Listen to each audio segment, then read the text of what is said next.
This is Monica Perez here, joined once again by Wheezy of the What is Truth podcast. And boy, does he bring the truth. How you doing, Wheezy? Doing good. Great to be back. Always a treat to chat with you, Miss Perez. Thank you. And I have to say, people loved our last conversation. This is part 2 about Lincoln. So if you hadn't heard the first one, you can go listen to that. But I have a feeling it'll be great listening, even if you didn't listen to the first one. And I'm super excited to hear your continuing conclusions and investigation on this topic. Yeah, I definitely recommend to listen to our first conversation so you can get caught up. But this chat will be, if you are a fan of the Lincoln assassination or, historical events, I think this one will blow some people's minds. A lot of my research is inspired by the late, great David McGowan. And I always give him props and respect. You can find his work that is run by his daughter. The website is centerforuninformedamerica.com, which is long for CIA, essentially. And if you think about That's excellent. Yeah, and that's something McGowan, was known for, his sense of humor. But you can read his Lincoln book there or blog on his website. There's also an audio version on there. I also did the audio version of McGowan's book on my podcast player. So if you go to my platforms, Odyssey or Spotify, just search Lincoln Assassination, and all my work that pertains to Lincoln, you can find there. On my Odyssey channel, I have a playlist and I have many, many videos because I do bring a unique take, and Mr. McGowan is no longer with us. He passed away 10 years ago. And so all I have tried to do is expand on what he started in loving memory, Yeah, I would love to listen to your audio book version of, so you read his whole thing? Yeah. Awesome. And super cool. I do have a couple of mistakes, like some of the names. Instead of saying Seward, for example, William Seward, I said Seward. Yeah, that's right. But most people probably don't know. And they'll, people will hopefully understand. And I didn't want to record. I mean, it took me over 10, 12 hours. Yeah. No, I do that sometimes too. Yeah. And it's a lot of work you get. It's kind of tiring, which is weird. You wouldn't think so. I'll put that in the show notes too. So what I'd like you to do, just walk. You can either pick it up where we left off, or if you want to just, give a sentence or two of, backstory of where we're starting right now. Yeah. And then, just walk me through it. Absolutely. So the Seward mansion attack was an attack that was supposed to take place at roughly the same time that John Wilkes Booth allegedly shot Lincoln. And spoiler alert, if you hadn't listened to our first talk, I named Henry Rathbone as the suspect, as the more likely shooter of Lincoln, which is completely different than any you'll hear, talk on the subject.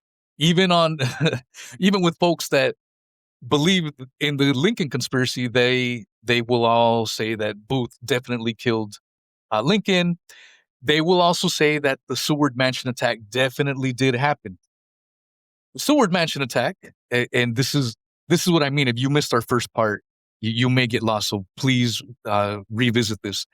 But the Seward Mansion attack was supposed to take place at the same time, similar to during 9/11 when planes hit at multiple locations at the same time to cause mass terrorism. The Seward Mansion attack occurring at the same time was supposed to, allegedly, if you go with the official story, was to produce mass pandemonium, chaos, disrupt the ongoings of DC. That's what it was about. But you don't really hear about the Seward Mansion attack. And you don't hear too much of the Lincoln assassination details, really. Most people seem to think it was just John Wilkes Booth, a famous actor, hating Lincoln so much and killing Lincoln. End of story. Like he ran up to him, shot him, and then jumped off the balcony. But that's definitely not what happened, because the door was blocked. There was all sorts of stuff that happened in preparation of that. And I had never even thought of that. A year ago, I didn't even know there was any kind of controversy around the assassination. And now, I mean, even within the conspiracies, theories, there's a lot of contradictions. Yeah. And that's what I try to say in our first chat. I give you the official story, and then I give you what other people may say, and I give you every angle and just let you decide. But I think when you assemble all the pieces together, you realize, yeah, none of the story makes sense. And the Seward Mansion is no different from the John Wilkes Booth element. So in the official story of the Seward Mansion attack, if you can show the screen of Mr. William Seward. And I want to talk about Mr. William Seward just briefly. He was Secretary of State at the time of when Lincoln got shot. Obviously, when the years that pass by, people forget about certain characters, certain figures. William Seward is known for a couple of big items that if people knew about him, they're like, oh, okay, that's William Seward. He is credited for acquiring the purchase of Alaska from Russia in 1867. And at the time, it was labeled as Seward's Folly. And people were like, why would you spend so much money on a bunch of woods? People felt it didn't make any sense. But then in 1890, when people started finding gold out there, like, oh, wow, this was actually a steal of a deal. So he's known for that. He's also known, I mean, we're in December recording this, and we are a few weeks removed from Thanksgiving. He drafted the Thanksgiving Proclamation in 1863, and Lincoln later ratified it. So he's known for the Thanksgiving that we know today, as far as celebrating it on the last Thursday of every of November, being designated as Thanksgiving is thanks to this guy, William Seward. It always bummed me out that was such a government ordained holiday. Were people celebrating it before that, or do I have to feel like it's Mother's Day or something? Well, and is it total bullshit? So for many years prior, there was a lady, I can't remember her name, but she was trying to get Thanksgiving going. And the real Thanksgiving is actually darker. It's not this little, the Indians breaking bread and everyone's happy. And then I remember as a kid hearing the Thanksgiving story, like, wow, that's a magical, cool story.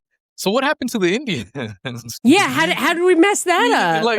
They just that sounds like it was perfect. But then when you realize that Thanksgiving is actually a lot darker, and so the reason it was getting pushed for to get celebrated on for November at the end, the last Thursday or whatever that they settled on was because they wanted. So tensions for Civil War were already simmering.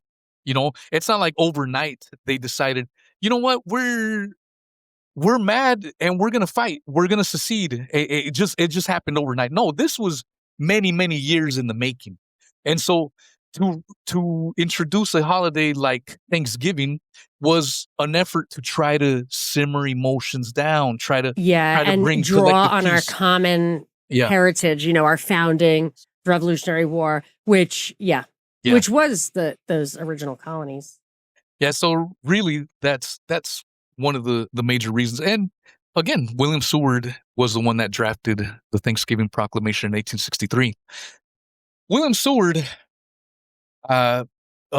he was originally from New York, and apparently when he was a kid, he had some beef with his dad, and he went down to Georgia, and that's where he witnessed slavery firsthand, and he became a hardcore, we are told, a hardcore anti-slavery guy. He was considered a far leftist, a super progressive at his time, in that time period. And allegedly, when he was in Georgia, he was looking for work, and he saw a position to be principal of a school, and he got the position, and he was only 17 years old. So as a 17, Wow. yeah. I guess people weren't that educated back then. Well, So to find an educated guy. see, and that's what a lot of people will say. Well, it was a different time. Really, though? How much different? And a 17-year-old is not very different from a 17-year-old today.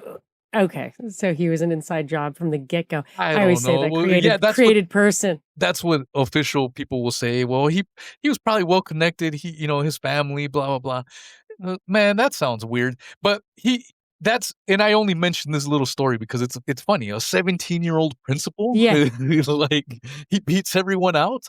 It's like Charlie Kirk. Yeah. He was on Fox News when he was 17. It's like, wow, that's so cool.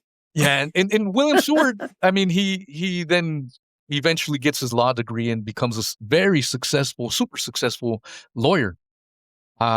And he actually was one of I think, if I'm not mistaken, he was the first one to introduce in one of his cases a case to make for insanity. So if a defendant did something, I'm pretty damn sure he was the first one to use that plea of insanity. My client is innocent because he was insane at the moment in time.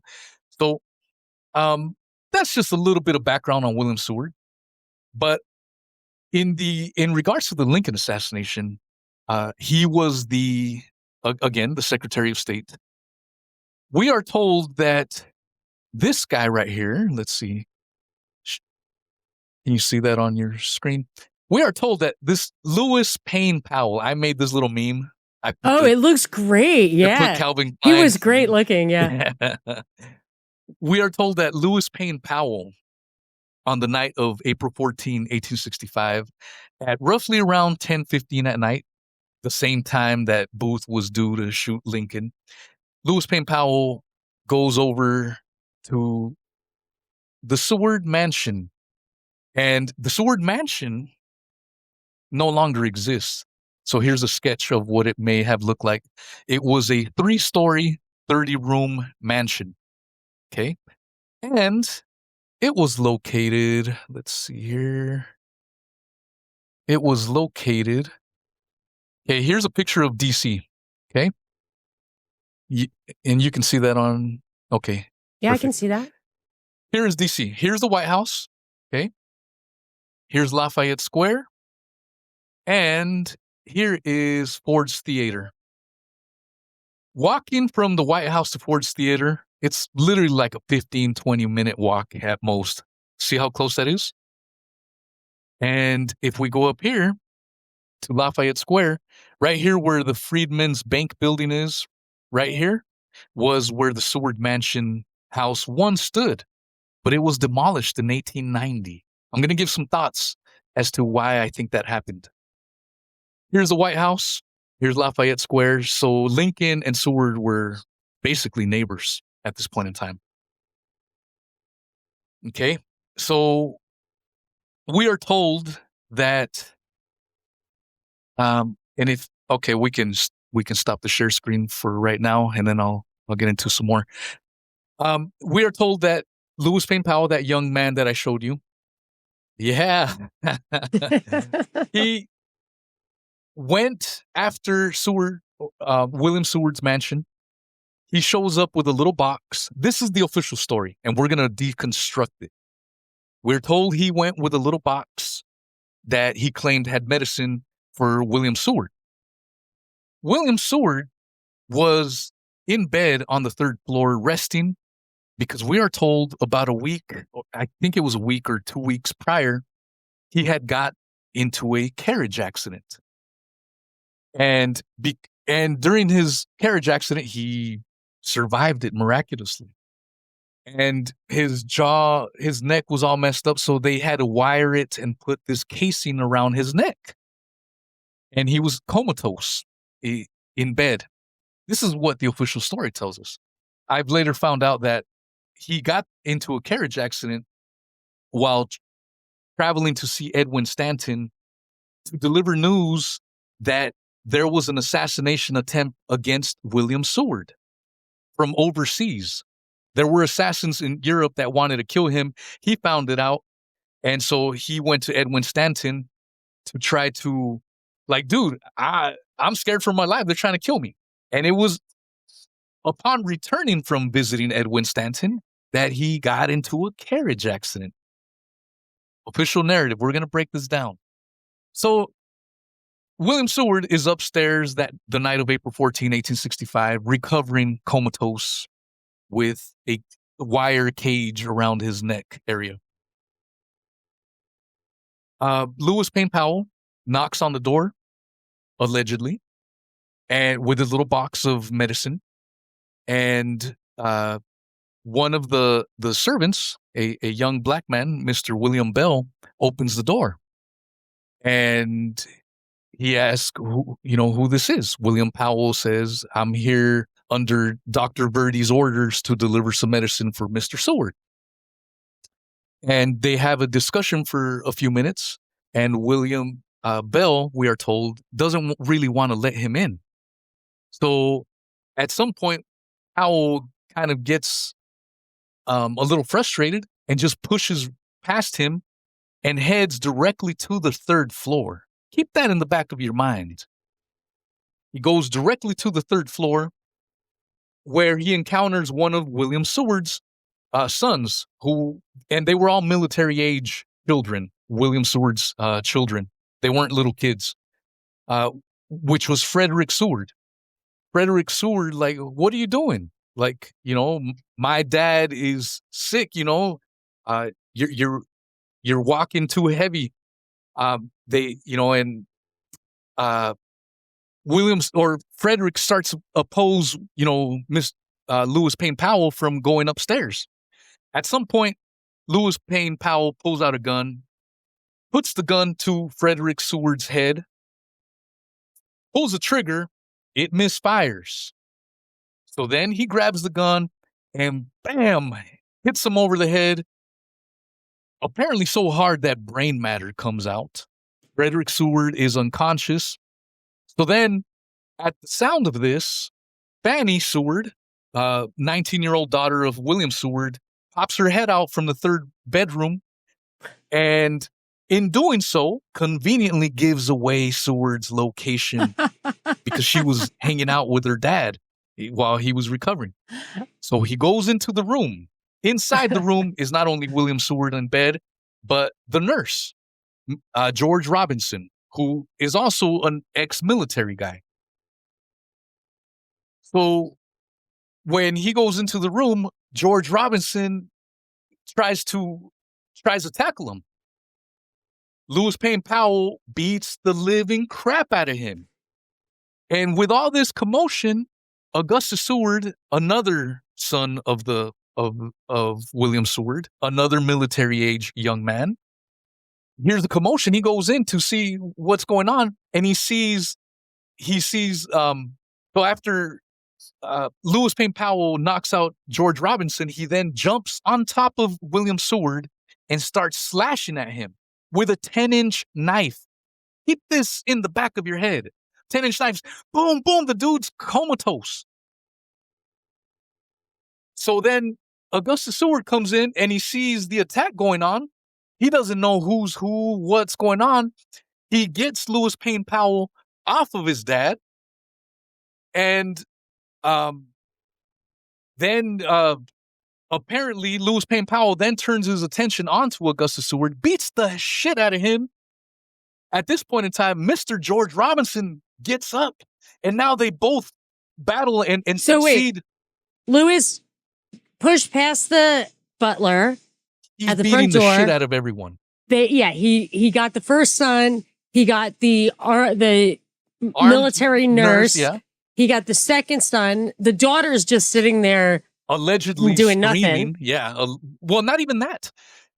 So all this is happening. Okay. This is I'm giving you official story details. This is not me elaborating anything. This is official story. So then, after this happens, now Lewis Payne Powell, he's like, oh shit. All right. I already stabbed William Seward. I probably killed him. He decides to bolt. As he's heading down, an armed man by the name of Emmerich Hansel meets him downstairs, and he beats the shit out of him. And then Lewis Payne Powell hops on his horse. And while this is happening, Davy Harold, Davy Harold was the one that guided Lewis Payne Powell to the Seward Mansion, because Davy Harold was very familiar with DC. Lewis Payne Powell, if you remember, was the only true Southerner of the co-conspirators, so he didn't know his way around DC at all. So Davy Harold is the one that took him and was waiting outside. And when he heard the commotion, allegedly Davy Harold, like, shit, I'm going to get out. And he bolts and heads 8 miles away from DC, where later on he somehow meets with John Wilkes Booth, and then they both escape into the barn. Remember that.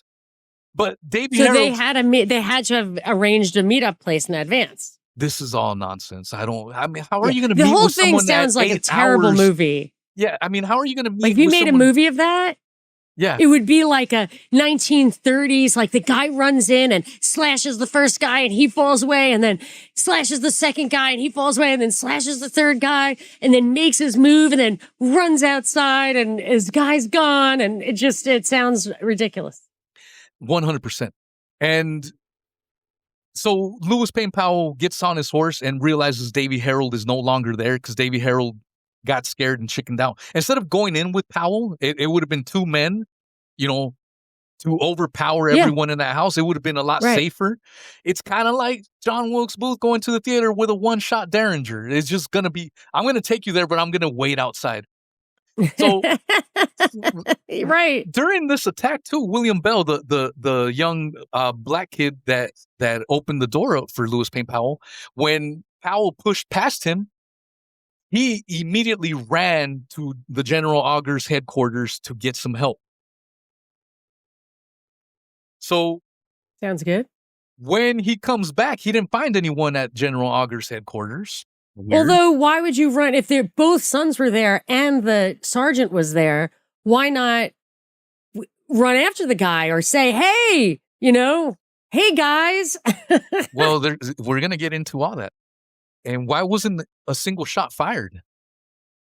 One attempted gunshot was fired, but the gun just miraculously misfired. But anyways, Powell gets out. He apparently goes hides in some trees for the night. This is the official story. So then he's just out in DC wandering about, I guess. And a few nights later, on the 17th, he makes his way to Mary Surratt's boarding house.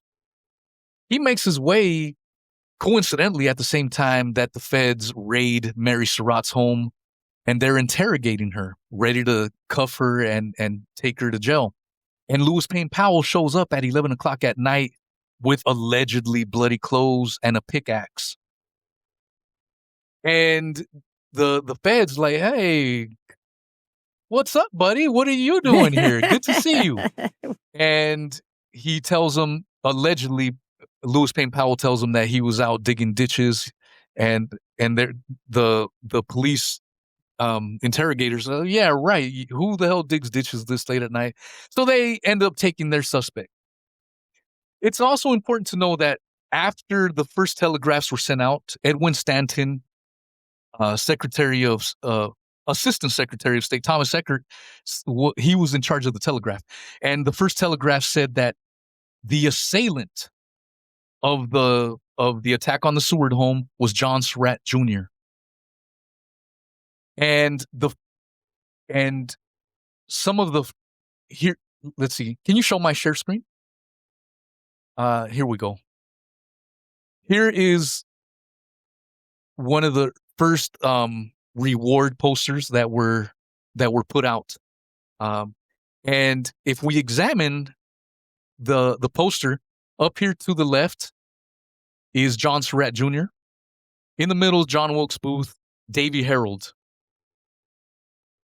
Interesting that Lewis Payne Powell is not here. It should have been Lewis Payne Powell, right, for the Seward? Yeah, of course. They have John Surratt Jr. But the first telegraphs that were sent out by Stanton also named John Surratt Jr. as the suspect, which was Mary Surratt's youngest son, who was also the second b- below Booth, he was the second biggest co-conspirator, allegedly. All right, let's look back at this picture of Lewis Payne Powell. Now that I've told you everything, one of the key points that McGowan makes is, why is there no visible scratches on Lewis Payne Powell after allegedly beating the crap out of everyone?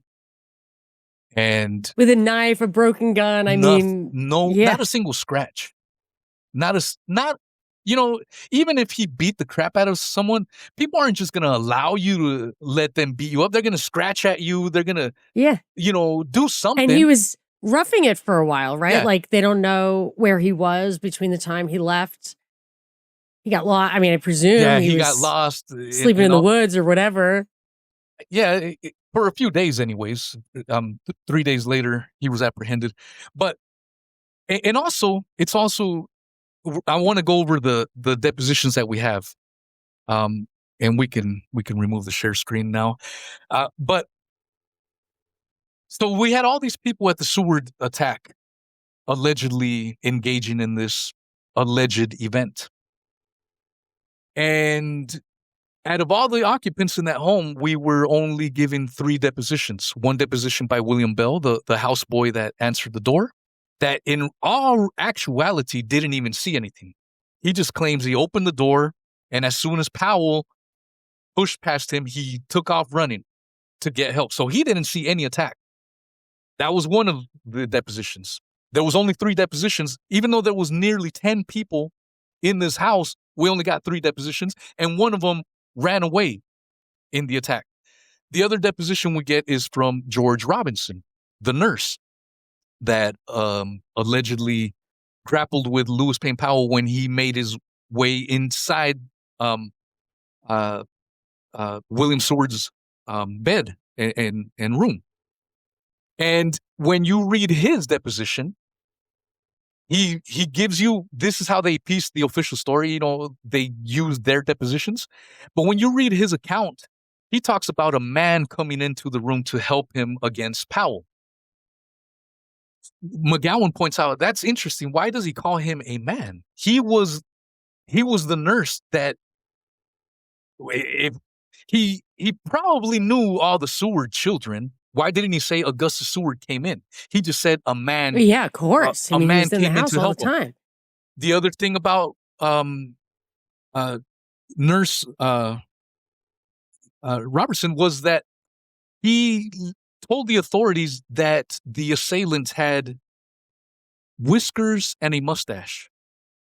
These are things that I put together later on, but I'm trying to feed your little pieces. He did not. Yeah. In our gorgeous picture of this guy, does not. I mean, who would cover that chin up? He's just gorgeous. Yeah, but you know who does have whiskers? Let's see if I can pull him up. Okay, let's see. If you can share, there we go. This is John Surratt Jr. in his whiskers and a mustache.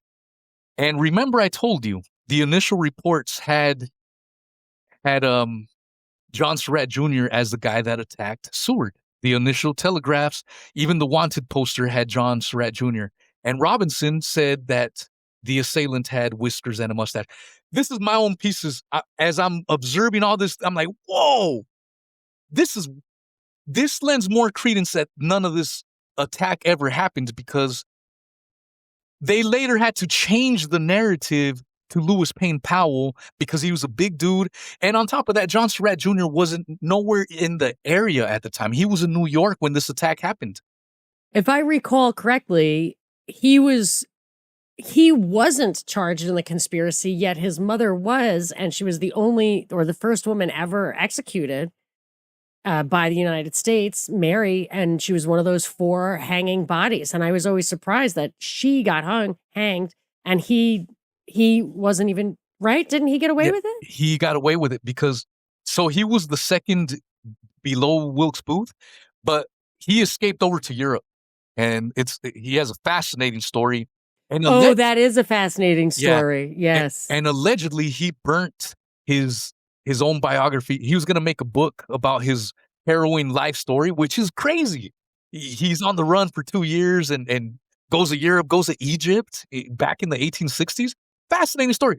And allegedly, he burnt his own papers before Which, he of died. course, Before he died. this is handwritten stuff with ink. Like, you have to dip the pen. Like, it's not like, oh, I deleted it on my word processor. On the hard drive, yeah.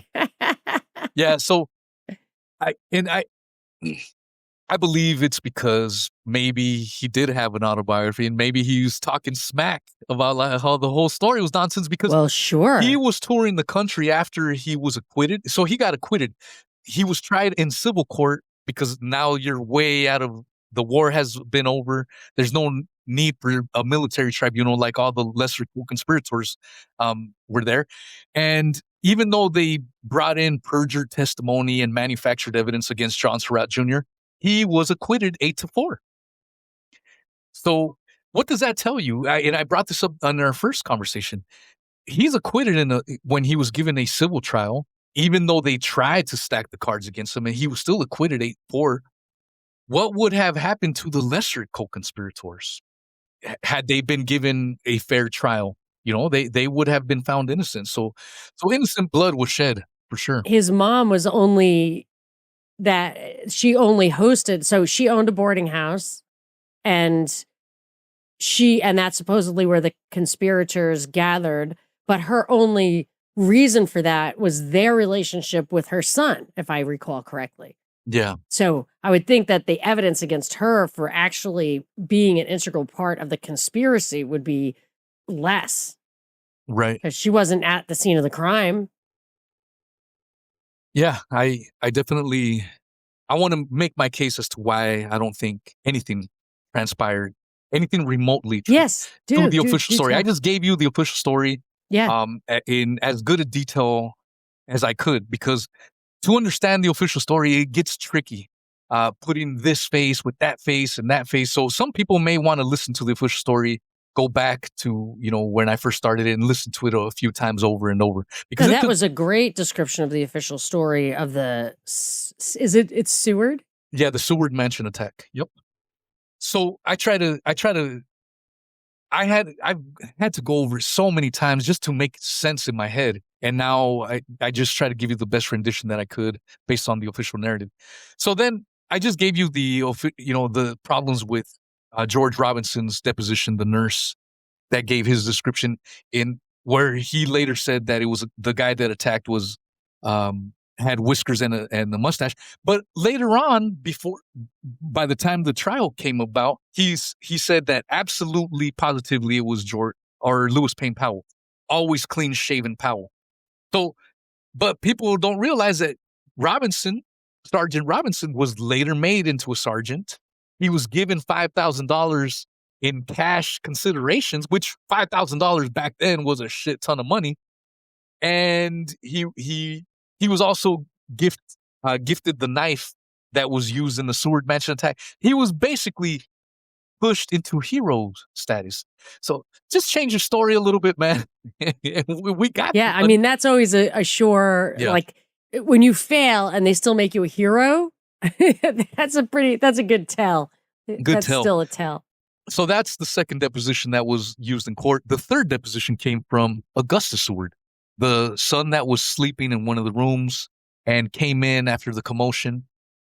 Problem with his deposition is that when he comes in, he gives an account of what he saw, and he says that when he first came into the room, he mistook his dad for Lewis Payne Powell. He mistook the nurse for Lewis Payne Powell.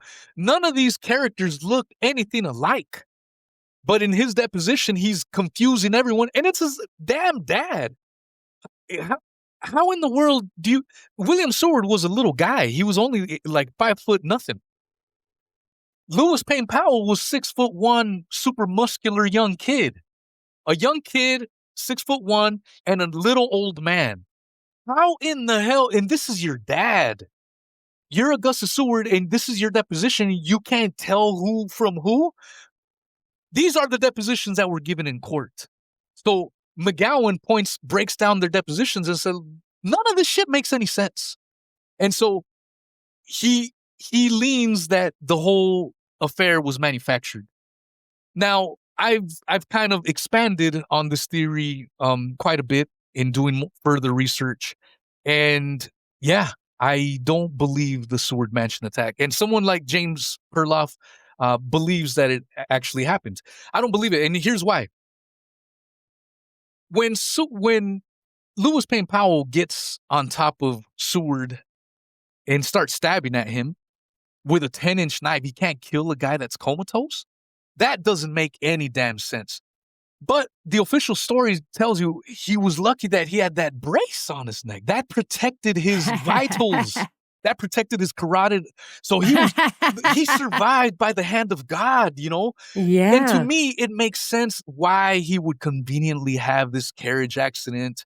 It would go in with the story, you know, that And why, if you have a 10-inch knife, why attack the only protected place? Good observation, because that's the other thing that I've talked about. Lewis Payne Powell was the only true Southern boy. My thoughts on Lewis Payne Powell was, if he was a true Southern boy, this kid knew how to kill, not just people, but he knew how to kill animals, you know, and stuff like that. He probably knew how to skin things. How the hell, if his mission was to kill Seward, didn't he pull one of his techniques, like make him bleed out in any other way? And he was in the military. Yeah, so to me, it's completely preposterous. But I've heard this because I'm so obsessed with all things Lincoln Assassination. I'll often listen to other people give their version of events, and I just laugh. I'm like, this is so stupid that you believe it. Because I've heard official historians talk about when Lewis Payne Powell allegedly is attacking William Seward. I heard one historian with a straight face say this, that, oh, it was chaos in the house. When Lewis Payne Powell was stabbing at Seward, Seward wrapped himself in some sheets. And so that made him a hard target for Lewis Payne Powell. So as he's stabbing... But he was comatose. Yeah. And as he's stabbing, Seward is moving his body like this. And it's like a cartoon. You know, in the cartoons when they're trying to stab someone in the body. Yeah. It's like, doink, doink, doink. I'm like... And I started laughing. I'm like, that is such a cartoon. And you're saying it with a straight face. It does sound cartoonish. And I'm looking at like the wiki entries and stuff. And what you're saying is the official story. And to say that there's chaos in the house, there's only, what would you do if someone you were loved and wanted to protect was in the house and there's like 5 people in the house or more, and there's some lunatic headed towards that person? Do you just run around screaming, or do you all pile into that room and dogpile the guy? Yeah, and I told you in the official recounting of the story that Annie Seward gave away Lewis Payne Powell's position. Yeah. Or I'm sorry, William Seward's position in the room. Funny how none of the depositions ever mentioned Fannie Seward. None of the and depositions. She was in the room. Allegedly, maybe she. Right. This is what I mean. If the whole thing was manufactured, you're just adding little things to make the story more realistic. And one of the things that doesn't get brought up, and McGowan brought up, was how the hell did Lewis Payne Powell know to make his way up to the 3rd floor? Immediately. It's a massive house. It's a mansion, but he immediately goes up to the 3rd. How did he know that? And that's a good question. That, like, how did he know that? And I want to go over some of the things that I have uncovered to expand on McGowan's theory that this thing never happened, so I could try to make a solid case. And anyone listening to this, even if you believe in the Seward Mansion attack, I'm going to make you have to answer some of these questions, and maybe you will be converted over into believing that it was all made up. It's interesting that the house is raised in 1890. Yeah, because the house that I'm trying to find a layout of it to see if there were bedrooms on the 2nd floor, perhaps. And in New York, it's a historical monument. Like, his house in New York is historical. It's preserved. Yeah. But the one where this infamous attack connected to the Lincoln assassination, they destroyed it in 1890. My gut feeling tells me, in similar things that happen today, when you want to get rid of something, like in the Uvalde school shooting, what happened to that school a few months afterwards? Oh, what about S. Hook? S. Hook also. Yeah, S. Hook as well. Anytime some of these incidents happen, it's, you know what, we don't want too many more questions asked. Let's just knock this sucker down. So my theory is that they knocked it down. Here's another interesting thing. Yeah, in 1890, I mean, it's not like they were building skyscrapers or something 100 years later. Yeah. I mean, a mansion, it's historic. A historical value. Historical value. So let's go back. Here's a illustration of what it may have looked like back then. So cute. But I went there to DC a few months back, and this is the only wow. The only thing left is a plaque. A plaque. And it says, on this site, Commodore John Rogers built an elegant house in 1881. In it, on April 14, 1865, an attempt was made to assassinate Seward, Secretary of State, by one of the conspirators who murdered Abraham Lincoln the same night. And so there's the tiny little mention. And what exists now is that bank, like a big bank building that I showed you. And let's go back to this right here, to the map, okay? Here's the White House. The Seward House was right here. Yeah. Another key observation that McGowan makes is this was days after the Civil War had officially ended. So all of DC was in party mode for many, many days, all night long. And so you can imagine there was probably military all over DC, and everyone's in good spirits, happy times. How is it that no one heard the commotion going on? Yeah. Especially when you're next door to the White House. You have to assume there was probably armed guards around here. So when William Bell leaves to run and help, and he returns empty-handed because he couldn't find any help, that doesn't make any sense. He should have ran into someone at some point. Well, who was that guy? The guy in the hallway.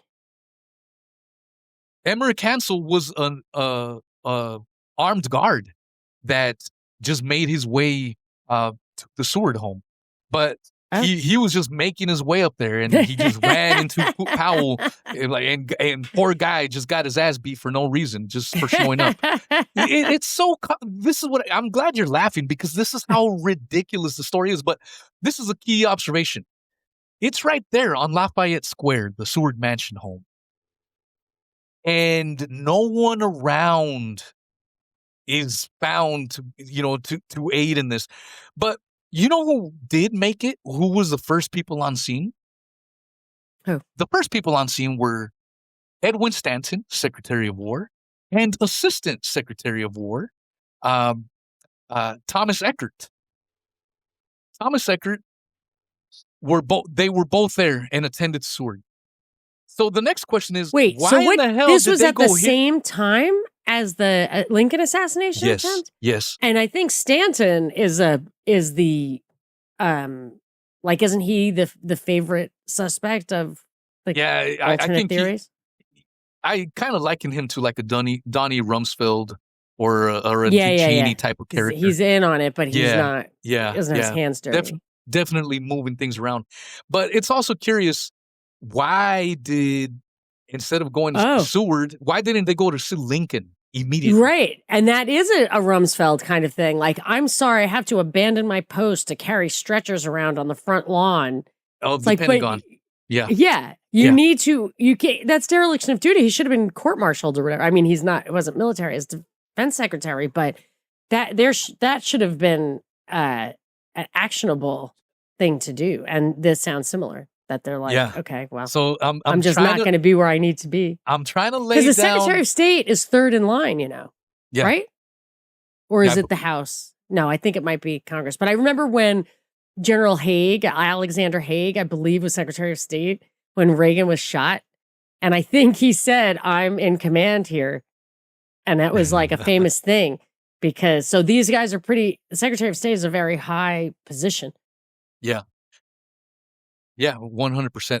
And I mean, I'm trying to lay down super reasonable doubt as to these Yeah, events. And so definitely. that's a curious thing, that the people that I believe were the masterminds behind Lincoln getting killed, it makes sense that they wouldn't go directly to Port Theater. Let's get our story straight. Let's all plan it out. Yeah, And yeah. you Let's see what meet I'm at Seward's saying? house. Yeah, yeah, yeah. And this is why they came up with Jonathan Surratt Jr. as the suspect, because they didn't Yeah. have their stuff really Yeah. all together. And it wasn't until much later that, oh, you know what? It wasn't John Surratt Jr. It was Lewis Payne Powell, who we just found, with a pickaxe at 11 o'clock at night digging ditches. Get the hell out of here. It's comical. But here's another interesting piece that McGowan and I, from what I understand, Dave McGowan was planning to write more on the Lincoln assassination. So maybe some of the things that I'll bring up are things that he would have found out on his own as well. But I mean, we'll never know, unfortunately. So I try to expand along his same way of thinking and lines. Don Thomas is another great Lincoln assassination researcher. Yes. And Yes. Don Thomas inadvertently corroborates Dave McGowan. Inadvertently. So Don Thomas has written a couple of books. One of them is Why Lincoln Had to Die and Why Booth Had to Die. One of the interesting things Don Thomas uncovers is in the John Wilkes Booth diary, there were so many redactions and alterations. The FBI admitted this. And so that's one of his key things. Oh, yeah. And Don Thomas is a great researcher. However, and this is not me poo-pooing on him, I just have a very huge difference of opinions on his theory on the Seward Mansion attack. He believes the Seward attack happened, but I think his own research just verifies McGowan's findings inadvertently. And this is how. In Don Thomas's book, Why Booth Had to Die, he dedicates some time into the Seward Mansion attack and how Lewis Payne Powell was framed. And he proves this through official documents, primary source documents from the National Archives. He shows that when Lewis Payne Powell was apprehended, there was a hat on the scene, supposedly, and a gun at the Seward Mansion attack. Remember the gun that was used to bash That over? broke. Yeah, that broke. That didn't fire. That gun was a Confederate gun. The Confederates were their gun-making skills. They didn't have the money that the Union had, so it was a cheaper Confederate gun that was left at the scene, allegedly, that didn't fire.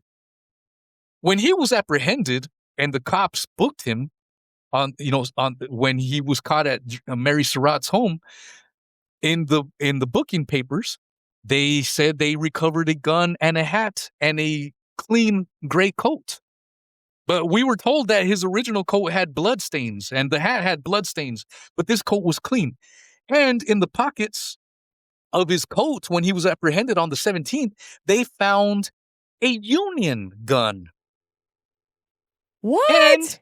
And they found cartridges that belonged to the other gun. And they had to erase that. So he was clearly framed. They were planting evidence on this kid. And this is where Don Thomas is like, yeah, he's clearly framed. I'm like, you just proved McGowan's theory that it just adds to it. Why would you have to frame someone? Why would you have to plant evidence for someone that you know is guilty? Why do you have to plant it? Why do you frame this kid? You see what I'm saying? And that right there, Don Thomas's exquisite research. It's great research because he uncovered that Lewis Payne Powell was clearly framed, unequivocally framed, 100%. Why would you have to plant evidence? Again, you never plant evidence. So what does he think really happened? Don Thomas believes the official story that the Seward Mansion. Oh. Yeah. So he proves that evidence was planted, but he thinks he was still guilty? Yeah. Yeah. Yeah. And now that I've laid down my case, you're like, yeah, it just adds to the story being manufactured and fake. It's also convenient too that William Seward gets into that carriage accident, a couple of weeks prior to this. He's a sitting duck. Yeah, it just adds to the nonsense of this entire story. And I think this is why the story doesn't really get talked about that much, because there's so many holes to it. Again, how did Payne Powell know exactly to go to the third floor? And here's another interesting tidbit. While Payne Powell was in prison, he was allowed to have a knife, presumably to allow him to kill himself. Yeah. And guess who was babysitting him this whole time? Who? Assistant Secretary of War Thomas Eckert. Couldn't he be doing Assistant Secretary of War type of duties instead of being the Payne Powell's babysitter? Yeah. And to me, because later you'll hear other people talk about, well, Payne Powell confessed to Thomas Eckert. This is what we have to believe happened. We don't know if that happened. For all we know, Payne Powell could have been talking shit. Like, why am I'm a patsy. He could have been screaming that from the rooftop. We'll never know the truth. But it is curious why Thomas Eckert was babysitting this guy instead of doing his duties as Assistant Secretary of War. When in the history of the United States has that ever happened? Well, Donald Rumsfeld was carrying. I'm glad you brought that up. I'm glad you brought that up, because that's exactly what appeared to my mind when I'm hearing Thomas Eckert doing these weird little things. I'm like, yeah, that's just like Donnie Rums collecting debris and putting people on stretchers at the Pentagon building. It's complete and utter nonsense. And especially when they're in crisis. Yeah. So I hope I've sowed some serious doubt as to this event known as the Seward Mansion attack. And what it does is it implicates everybody who says that the attack happened, starting with Seward. Yeah. Yeah, and it just makes it makes the whole story like, what can you believe? If these major things, and that's what McGowan says in his book. McGowan goes, if these big pieces, if the Seward Mansion never happened, why in the hell should we believe what happened at Ford's Theater? Because that was supporting the official story of the motive that they were going to bring the whole government down or whatever. And so it was what I would call haystacking. So haystacking is when you do a bunch of stuff so nobody knows who the real target is. Obviously, Lincoln was the target for financial reasons or whatever. Yeah, and then you have the people that were involved in the conspiracy implicating themselves as targets. Yeah. You know what I'm saying? Like, oh no, I wasn't a code. Like Seward. Yeah. I was in a coma getting my throat slit. I have my alibi. I almost died. I have 15 different alibis right now. Like I was in a coma. I was wiggling around. I was, getting my throat slit. Like 5 people were getting their ass beat in my room. I couldn't have done it. William Seward. Well, when you hear official people talking about William Seward, they'll always talk about he was super close with Lincoln. They used to have talks and long walks together, and they look like the odd couple, because here you have a tiny little old man with 6'4" Lincoln and blah, blah, blah. But, and what people will sometimes not talk about was how William Seward didn't like Lincoln early on, but apparently they mended their differences and became friends. This is what we're told. But the fact that they admit that William Seward didn't like Lincoln, he viewed him as a scumbag, you have a little bit of motive there. And then the other interesting thing about William Seward is that even if you read his Wikipedia, go down some of his information on there, they talk about how he would sometimes brag about how much power he had. Seward basically this is Seward, because Stanton was kind of like sketchy like that too. Yeah. But they were all, this is they were all this way. Maybe it was a different time, but William Seward would sometimes brag that if someone looked at him funny, he could have them arrested on the spot. Like he was a little slime bag. Mhm. So, but the official narrative people will paint him out to be, no, he was a good guy. He came up with Thanksgiving. He was against slavery. He poor old little Seward. That's the version that they will feed you. And the version that I have of Mr. Seward is that he was just like any of these other elites. They're all scummy. They may do a nice thing or two from here and here, of but course. greed is their that's biggest propaganda. motivator. Yeah. Yes, for sure. Yeah, and then when you realize, That Seward, power. yeah. Apparently, Seward, towards the end of his life, made a comment to someone saying that he kind of regrets surviving the Lewis Payne Powell attack because people will forget him. In the Oh my historical record, gosh. he goes, and Oh my gosh. he would have been a martyr for the cause. This is allegedly what he said later on in life. And I know I covered Marcus Aurelius, and I know you covered Marcus Aurelius. But one of the things that Marcus Aurelius points out in relation to this is how Stoicism teaches you to worry about the moment. Don't worry about the past, what's going to be in the future, whatever. People will forget you, and the people that remember you now will die, and then the people the people who remember you will die, and then you will have forgotten. And that's probably what William Seward, in those comments that he made later on in life, was where he was worried about his reputation and stuff. Don't worry, William. I honored you by talking about your Thanksgiving and Alaska little details. I have a biography of Patrick Henry, and I was shocked to find, I don't know if it was in the prologue or it's in the body of the book or what, that Thomas Jefferson went out of his way, and we know Churchill did this, but he went out of his way to write his own legacy and to diminish Patrick Henry's, because he was afraid Patrick Henry would go down as the greatest founder in our history. And I'm a huge Patrick Henry fan, but Thomas Jefferson obviously is the Churchill of that event. And what surprised me is that they really took the time and even degraded themselves, in my opinion, lacked integrity in order to make sure that they controlled how history viewed them.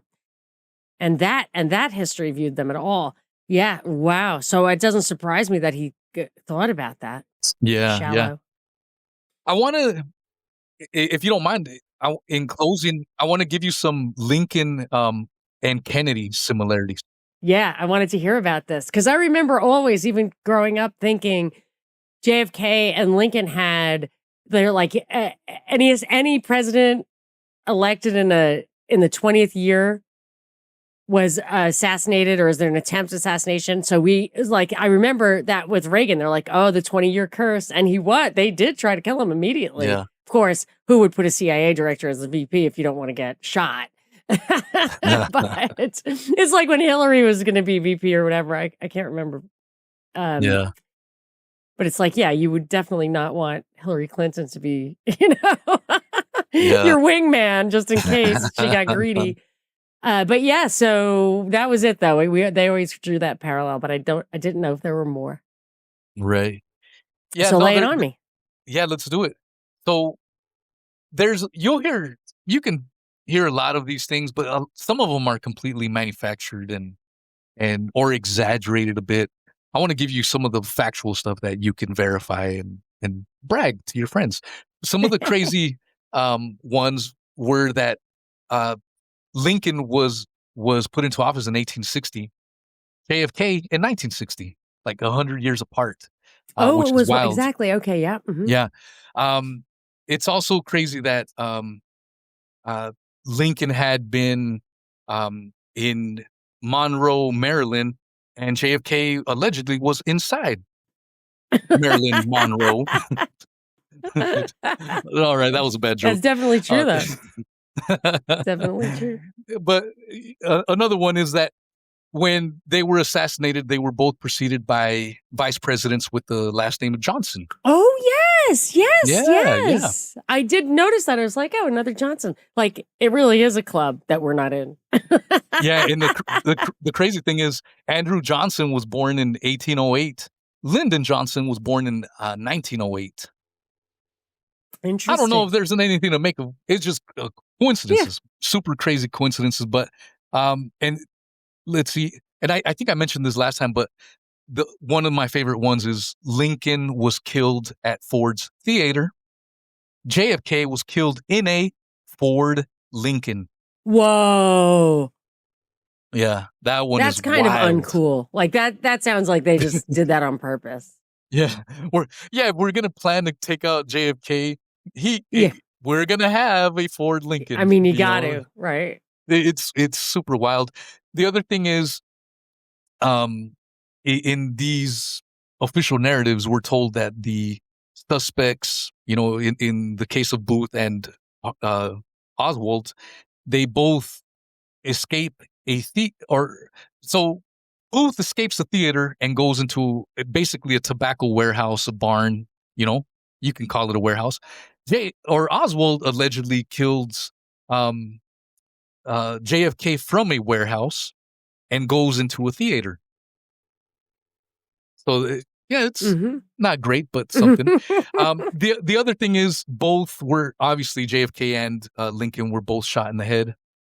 And in both situations, their assassins initially escaped and were killed prior to trial.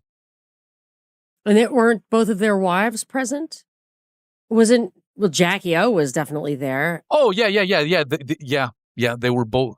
Jackie was right there, presumably holding hands with JFK, and we are told that Lincoln and Mary Todd were holding hands when this unlikely. occurred and unless transpired. He was just trying to keep her in her seat because she was a nut job. Did they say that about Mary? If you missed part one, I gave some interesting thoughts on Mary Todd Lincoln. Yeah, and if you missed our first one, I really recommend checking. Yeah, definitely. I'll put it in the show notes for sure. I went into super detail, and I don't know if I made you rethink Lincoln with some of my takes, either today or the last time around. Yeah, I hadn't even thought to think about it. And here's what is conflicting to me, because I think that Lincoln is overly heroized because he basically suspended the Constitution to preserve the Union and change the whole thing. I feel like they're always I didn't even like what Jefferson did with Marbury v. Madison, where the Supreme Court was found to have the power to judge whether congressional action was unconstitutional or not. And in my mind, there was no FBI, there was no DOJ, there's no enforcement mechanism in the Constitution for congressional law. It has to be enforced by the states. If you can't turn the army against the people or anything. So for me, the whole Civil War and everything just nullified state nullification, which is what I think would have kept the Constitution, the Bill of Rights alive and well. So I'm not a fan of Lincoln. I don't think he had any right to do that. I think he tricked the South into doing that. So I would never have thought that they killed him on purpose. And I feel like when you do kill somebody, say it's JFK or Lincoln, you really go back and make them a hero. You get to do that.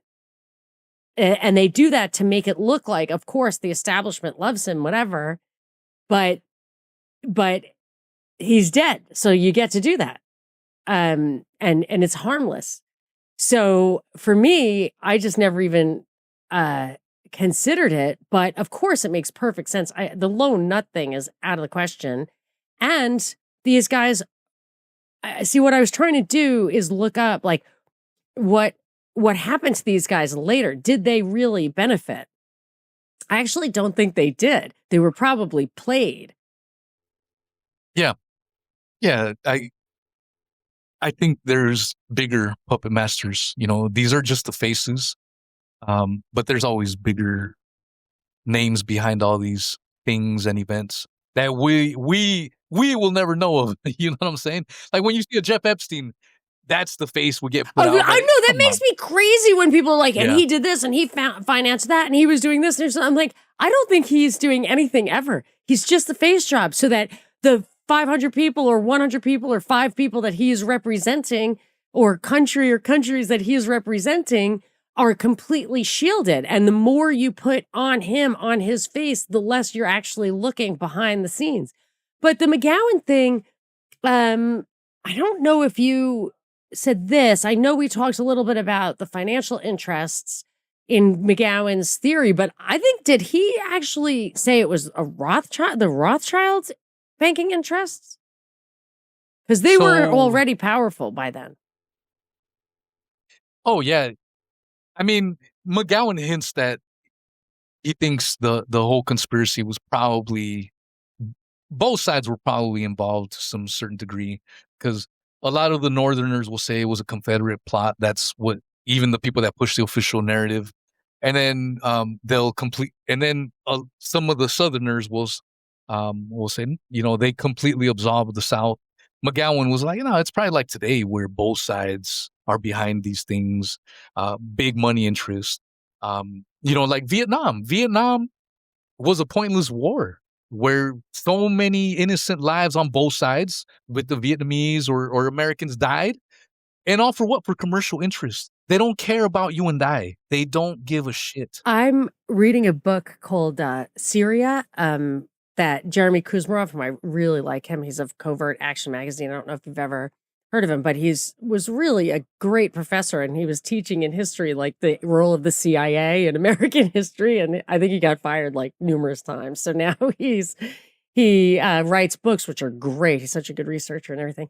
And one of the things that it said was this Operation Timber Sycamore or whatever it was that got armed the ISIS and al-Nusra and stuff in Syria, that one of the things that happened was I think they recycled, or like they bought old Soviet weapons from former Warsaw Pact countries and sold those to the jihadists. And that got the Warsaw Pact countries to buy more stuff from the U.S. defense manufacturers. And when you look at that, and you see all the Middle Eastern, all the wars, everything that we do, Venezuela is going to be a good example. So yes, maybe that's for the oil interests and the bank, the financing. It's just, I always think of the military industrial complex as energy, finance, and defense, those industries. And they are creating, it's just like the vaccine or whatever, they're creating markets for their products. They're just creating markets for their products, and their products kill people, and they have to kill people or get people to kill each other in order to sell bullets or healthcare or whatever. And it's insane to me, but it seems to me like it's that simple. And it's hard for me to get my mind around people who really don't care about other people at all, like have no morality. I guess if you just are positive there's no God, or actually think that there's an afterlife that rewards this kind of thing, you would do it. But I just feel like, are they sociopaths? I mean, that's probably it right there. Yeah. They don't give a shit. And that's how they get to the top, because they could do that the whole time, which I could never do. I can't even get to the top of podcasting. With no shame, no remorse. It's a mentality that the average person, people with morals, we can't relate to. You know what I mean? Yeah. It's just different. And they like it that way because it keeps us from doing stuff like that, from giving them competition. I just want to make sure we didn't miss anything from those two things. No, I covered the Seward Mansion attack, and I hopefully I was able to first give you the official story and make you visualize it, and then later point out why I think it's silly. And I'm with David McGowan that nothing ever happened. There's so many parts. Louis Payne Powell being framed. Absolutely. That's a huge part. The fact that they tore down the house a short time after, that doesn't make any damn sense. And then when you break down the official story and the depositions, none of the depositions making any cohesive sense. One of the sons mistaking Powell with his dad. Like, how in the hell does that happen? None of it makes sense. And the events seem impossible. Like, I watch movies like that. And I'm like, why is each person, the only way this guy can beat everybody up is that they're only coming at him one at a time. And that just would never happen in real life. Like, it just would never happen. Even if you were hurt, you would have to be knocked unconscious. And these guys all seem to recover fine. Like, that's the part that to me is just absolutely impossible. And not a scratch. And I was following some of the official narrative. Maybe it was on Wiki, and they said that because Harold, the guy who was waiting outside, Davy Harold, abandoned him, like wasn't there anymore, and he didn't know his way around, and he was literally sauntering on this horse, like just walking slowly away on a horse. Like, I think that's what it says. Yeah, and then some accounts will say he was hiding in a tree. Yeah, I mean, and if you are, that's actually, you would definitely get scratches. Like, if you're gonna climb around in a tree, but he wasn't. He got a horse. I hear that. Yeah. Yeah, I just hear that and I just laugh. Yeah. Like, none of it makes sense, man. No. It really doesn't.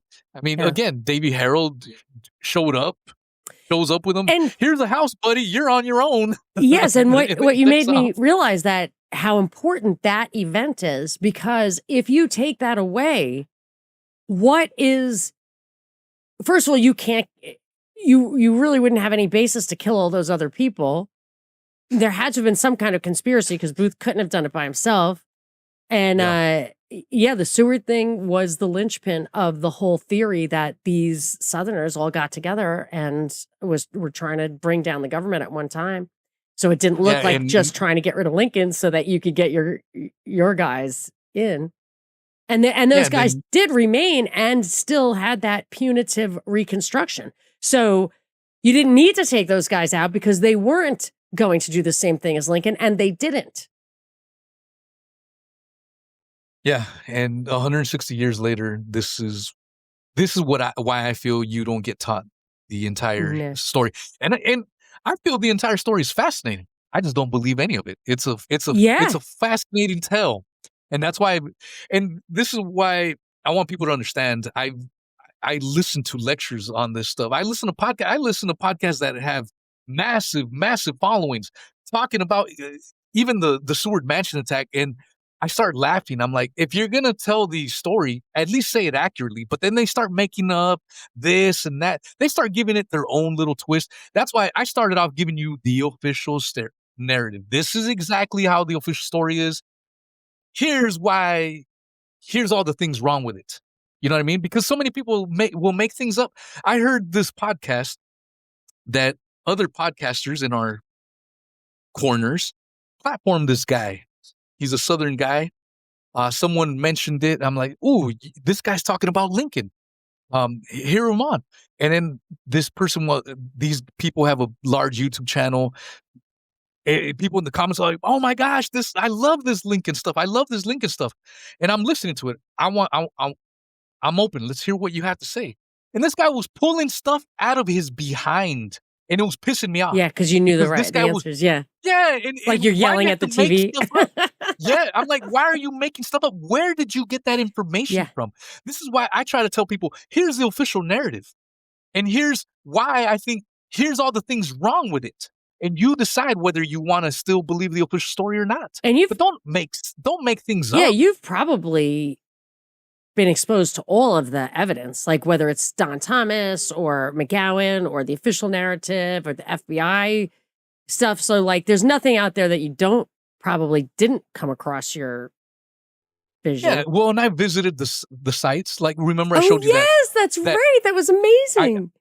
I walked by the old Seward Mansion house, and I'm like, dude, it's just right. The White House is right freaking there. Yeah. And no heard this commotion, screaming. You have to assume that Fanny and they definitely had military in the streets. Then they for sure. Like I've read that in the official.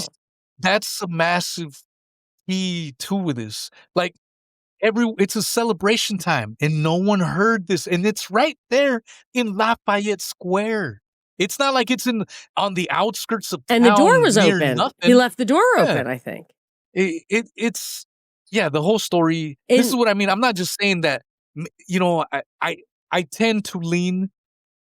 Just like Rathbone, when I named Rathbone as the most likely shooter, that's how I feel about the Seward Mansion attack ever happening.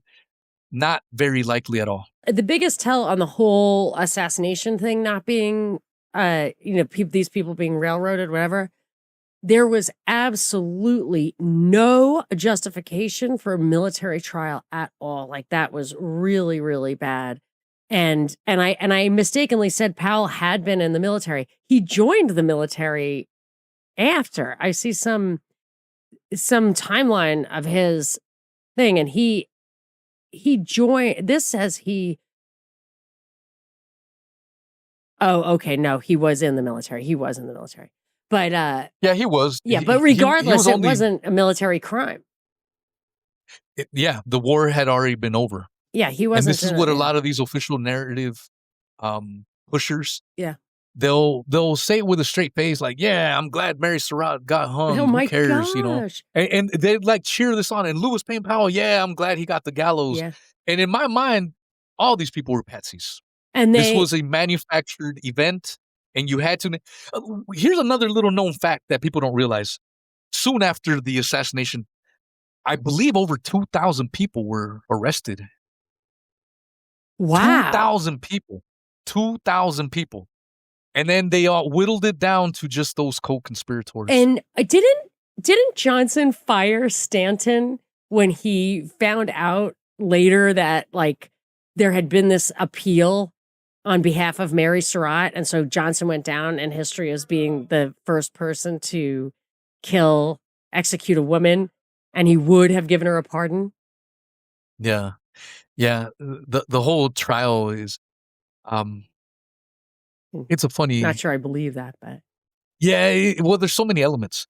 Even the attorneys that were supposed to be representing the co-conspirators, there was a few of them, but Doster was the leading one, and he seems to be compromised. But then there was another younger guy. He was in his 30s. That seemed to be the only one that wasn't compromised completely, because the other guys, even some of the prosecutors, some of the statements that they made during the tribunals were real good points, but then later they were rewarded. So maybe they were rewarded like, all right, don't go too hard on them. Yeah. One of the closing statements by leading prosecutor Doster was something along the lines that say, no, Powell, I'm defending him, but he was definitely the guy that committed the atrocious attack on the Seward home. What the hell do you? That's your guy. Why? Are you saying you can't do that. I've noticed that too. They did that to a lot of people on January 6th. It's like, I stipulate he was there and did everything you said he did. Yeah, but we just want mercy. It's like, nobody did anything. What are you talking about? Yes. That makes me crazy. That's the whole thing. But the one attorney, I can't remember his name. He was a younger guy in his 30s. When you try to do any information on him, he just died a short time later. Oh, yeah. Very little is known about him. They don't even know his full name and age. And McGowan suggests that he was probably the only one that wasn't completely compromised, even within the defense attorneys. So, yeah, the military tribunals were a complete joke. I think I mentioned last time, but they, as part of evidence, they introduced a cipher letter that was allegedly recovered from a river, but had no water damage. And then some of the witnesses at the tribunal, at the sham of a trial, one of them, I can't remember his name right off the top of my head, but one of them ran a school for perjured witnesses. What? This was his job. He ran a school for perjured witnesses, and he was one of the leading witnesses for the tribunals. Oh my gosh. It is laughable, and it wouldn't be. I mean, I guess it shouldn't be funny because people got hung and wrongfully executed. But I mean, it was an entire sham of a trial. And Lincoln's assassins were not. The actual conspirators got away with it and probably benefited from it and changed the course of our history. Can you imagine? Yeah. That was such an important turning point. And that was really the end. the end of the American experiment. I would say that switching from the Articles of Confederation to the Constitution 10 years out was the beginning of the end, but the end of the end, I think, was Reconstruction. Yeah. Yeah. Very Yeah. interesting. So what else are you working on? What are we going to talk about next time? Well, we can talk about whatever you'd like. I'm sure Today I have something a crazy show. will happen, and we can talk about that Yeah. when it happens. But yeah, you have a show today? I have a show, here very soon. Oh, okay, with let me Seven let you go. Cs. What do you And what do you we do? are going to be talking about life touch photos. What is that? Life Like touch AI photos looking does all stuff? the school. Well, Life Touch Oh, Photos takes all the school photos, and Seven Cs has gone down that rabbit hole. wow. And when you realize Epstein, Leon Black are all tied to Life Touch Photos, you're like, what the hell, dude? Really? And once you find that, once you hear what we have to say, you're probably going to be like, yeah, I don't want my kids taking school pictures anymore. Yeah. So, well, I'm Yeah, going to you know let you what? go then. I'm super sorry I kept you over. Oh, you're fine. Okay, awesome. Hang on a sec. I want to make sure we're all uploaded, and I am going to say goodbye. How can people find you? You can find me by searching What is Truth Podcast by Wheezy. I should be able to pop up on your favorite podcast player. If you do follow me, please help me with some of those reviews. And if you enjoy the content, caveat as well, you can also find me on Rumble and Odyssey. I never plug YouTube because I don't like YouTube. But caveat, if this is the first time you listening to me here, I made sure I watched my language. I do get a little wild. I do drop a lot of F-bombs. A little salty on your own show? Yeah, I want to make people be aware of that, so you're like, oh man, I didn't know. Yeah, I don't signed listen up for to it this. when your kids are in So, the car. That's all. Yeah, don't do that. Or if you find that offensive, I may not be the show for you. I just want to be clear. I don't so find it people don't offensive, get but I upset. get complaints because people say they want their kids to listen because I have like the libertarian stuff, constitutional stuff. So I Yeah. try not to do it. But as the daughter of literally a butcher and a sailor and a truck driver, like my father is those things, an iron worker, whatever. I have a beautiful, beautiful grasp of the vulgar side. But anyway, everyone, please be warned. Wheezy is not for everyone. No. Enter at your own risk, but you may like the content, you may like the material. So if you're not easily offended, I also cover controversial topics. So if you're not easily offended, my show is for you. If you are somewhat sensitive, it may not be for you. I'm just giving that caveat. And there's definitely truth there. And I think we probably come from totally different ideological backgrounds, but it doesn't matter to me. It's like truth is truth. What is truth? No. Find out on Wheezy's show. Yeah. And I really enjoy you, Monica, because we view, even though we may have some differences, sometimes I think for the most part, we at the very least can see where each other's coming from, and we can have these discussions, which I think is super awesome. And it's rare these days. Yeah, we're both, unfortunately. I will say we're both looking for the actual truth, and that's enough for me. Anyway, Yeah. Thank you so much, Wheezy. This is Monica Perez. See you guys later. Thanks for coming.